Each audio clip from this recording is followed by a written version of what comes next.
Have you ever seen something so vile it latches onto your sanity like a leech with a vendetta? Good, keep it that way. Smile. JPG is not just a picture, it's a psychological acid trip, wearing a mask made of meat and JPEG compression. Picture a dog, right now disfigure its mouth into something no biology textbook dares explain. Slap on human teeth perfectly, white, perfectly wrong, and planted in the center of your nightmares. That smile dog. They say it was passed around on old forums like some sort of digital STD. Downloaded and bam, you're infected, not with malware, with him. Smile dog doesn't corrupt your files, he corrupts your dreams. Victims report night terrors, visions of hellish static, and worst of all, a voice whispering, spread the word. And hey, erase the punchline. This entire entity exists in liminal digital space. He doesn't crawl out of your monitor like Samara from The Ring. No, he sits there waiting for your brain to connect the dots to give him permission. The horror isn't in the image, it's in your reaction to it. Try deleting the file, it doesn't go. Try sleeping, he's in your REM cycle. Now a chain letter demon born from zip files and trauma. Welcome to the internet's version of a haunted house, except you invited the ghost in and he brought cookies with fangs. Oh, this one's a symphony of blood, gaslighting, and sleep deprivation that feels like it was co-written by Kafka and a crack-addicted war criminal in a Cold War fever dream. Soviet scientists locked 5 political prisoners in an airtight chamber, pumped it full of experimental anti-sleep gas, and waited for what madness, carnage, enlightenment. Who even knows? First came the insomnia, then the paranoia, then the skin-peeling, intestine-chomping, eye-gouging fun. Time one guy ripped his vocal cords from screaming too long, another gnawed on his own arm, like it owed him money. They didn't sleep, they didn't want to sleep, they became hollow-eyed prophets of insomnia, whispering things like, "We are the madness that lurks within you, all by the..."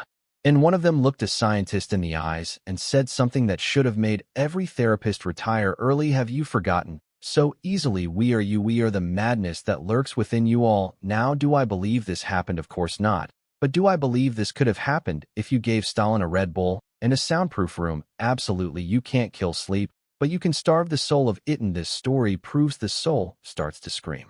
Imagine gathering around a campfire with your childhood friends, reminiscing about that weird puppet show you all watched back in the day, the one with the screaming sailor and the tooth monster. You all remember it. You remember how the screen would flicker, how the audio would glitch, how the puppets looked like they were made out of wet cardboard and human regret. Then someone drops the atomic bomb. My mom said I was just watching static, and that's when your brain short circuits. Candle Cove isn't scary because of what it showed, it's scary because of what it didn't. It lives in that terrifying limbo between memory and delusion. It's every fever dream you've ever half remembered, stitched together with VHS tape and broadcast straight from your subconscious. It's like your nostalgia took LSD and crawled out of the television set wearing your dead childhood pet as a mask. It's not a show, it's a virus disguised as a memory. And the scariest part, you kind of wish it was real, because that would be better than the alternative. You watched The Void, and The Void made you laugh. So hey, erase the thing. The grifter doesn't exist, except it does, but also it absolutely doesn't. Welcome to the Mobius strip of internet horror, where the terror isn't the video, it's the rumor. You'll hear whispers, distorted babies, surgical drills, screaming cabbage-faced men. Nobody can find the original file, but everyone knows someone who's seen it. One guy said he watched it and couldn't stop vomiting for 3 days. Another claimed his dog aged 10 years overnight. Some Redditors swore they saw a flash frame of their own autopsy. But that's the genius of the grifter. It preys on your anticipation. You want to see it, you need to see it. And then when you don't find it, your brain starts making its own version, custom tailored to your worst fears, like a bespoke psychological torture chamber. Watching it is optional suffering that's complimentary. It's not a video, it's a conceptual contagion, an emotional black hole wrapped in grainy footage and urban legend. The grifter isn't scary because it kills you, it's scary because it leaves you alive with questions. This isn't horror you watch, it's horror that watches you back. The video starts off with innocent old-timey music, a slow pan. Then your screen's been hijacked by something that looks like a cursed bootleg from Salvador Dali's Night Terrors. There's a warped intro sequence, a freaky synthesizer screech, and then a dancer with a skeletal frame, distorted movements, eyes like wet marbles rolled in sorrow. It's real footage, yes, but it's been twisted, remixed, and recontextualized into digital dread and before. Anyone gears up with the morality bullhorn. No, the horror isn't in the performer. The horror is in what people did with it. The internet took someone's vulnerability and Frankensteined it into a trauma engine. The result, a vortex of discomfort, guilt, fascination, and fear. You feel like you're watching something you shouldn't, not because it's illegal, because it feels spiritually corrosive, like the more you look, the more some ancient part of your soul tries to jump ship. Obey the walrus doesn't tell a story. It just is a glitch in the empathy matrix, a fever dream dipped in static and slow decay. You'll never forget it. You'll wish you could name a website that sounds more suspicious than normal porn for normal people. Go ahead. Wait, it's the digital equivalent of offering candy from a blacked-out van labeled safe treats for children. It's that level of subtle menace. The site was a labyrinth of homemade-looking video files with names like Peanut, Avi Jimbo, or Toothy. Some were just people eating, others showed a man in a bear costume scratching a wall for 8 hours. One featured a woman silently brushing her hair in a pitch-black room, while a voice hummed off-screen. And then it got worse. One file was just a guy screaming stop for 20 minutes straight, while another person stared into the camera like a taxidermied therapist. There's no jump scares, no blood, just something off, like you're trespassing in a part of the human psyche that evolution tried to pave over. The horror here is that nothing happens, and yet you feel contaminated, because this isn't entertainment, it's exposure to how far the internet's basement can go before it starts growing mushrooms made of guilt and despair. Normal porn for normal people. Calm isn't about porn, it's about psychological rot in MP4 format.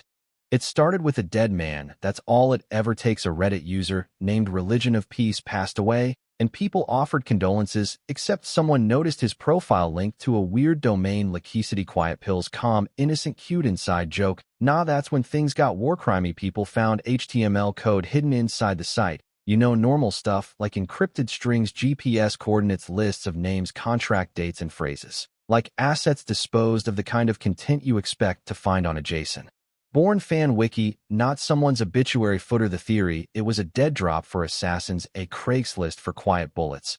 And even quieter bodies, some decoded posts, even lined up with real-world incidents, shootings, disappearances, high-level resignations. It got to the point where not believing it felt like cognitive dissonance. But hey, race the catch, no one knows if it was a real Black Ops network or just the world's most deranged LARP gone viral, and honestly that's worse, because if it's fake, someone thought it up, maintained it, obsessed over it.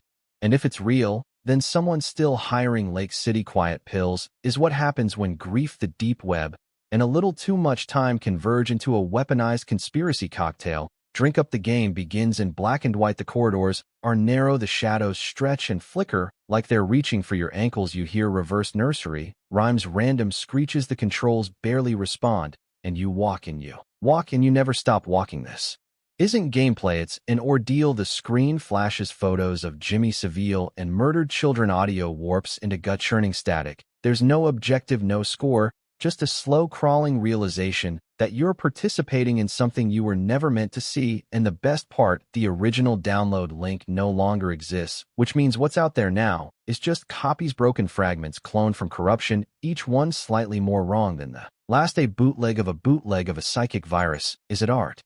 Is it trauma wrapped in executable code? Sad Satan feels like your PC's soul trying to kill itself. You don't finish it, you survive it. And even that might be generous. It's like Silent Hill got mugged in an alley by pure malevolence, and then forced to sing lullabies through a voice modulator built from expired anxiety pills. Imagine a user who never said a word, just posted endless strings of numbers and letters, hex, dump space, 64 gibberish, 85845F56 and the username itself sounds like a military satellite got lonely and made an account. Every post was a locked door, and the subreddit became the hallway of madmen trying every key they could find. Theories range from government experiments to lost AI trying to communicate. Some messages were decoded. One said Matt Damon, another said the sound of footsteps behind me. Hilarious, horrifying, but it wasn't just the content, it was the timing, the precision. Sometimes it would go silent for months, then BAM 10 posts in one day, like a machine waking up. And then one day it stopped. The mod said it was done. Archive closed, case dropped. People asked, who was it? The answer, radio silence. The greatest cryptic ARG of Reddit's history ended not with a bang but a vacuum. Maybe it was art, maybe it was espionage. Maybe it was a lonely coder sending prayers to the universe in hexadecimal, or maybe it's still posting just somewhere you haven't looked yet. This isn't horror, this is despair, made flesh, no blood, no gore, no supernatural strobe lights, just a man's shirtless eyes swollen from crying, force-fed spoonful after spoonful of lukewarm soup by a silent mascot, with a balloon-shaped head and emotionless black holes for eyes. He weeps, he wails. The second mascot comes in and gently rubs his back like a captor, pretending to be a mother. It's the most condescending display of fake comfort you'll ever see, like watching Satan offer therapy. Some say it was a performance art piece, others say those costumes were stolen from a defunct Japanese mascot group, and some believe this was real. This man had done something, and this soup session was punishment. But hey, race the part that haunts people. The emotion is real, the crying isn't acted, the gasps are too raw. The man isn't just scared, he's broken. You feel like you're watching someone mid-nervous collapse, held together by noodles and nihilism. Blank Room Soup. Avi isn't a horror video, it's a feeling, a parasite that crawls into your spine and whispers you're next.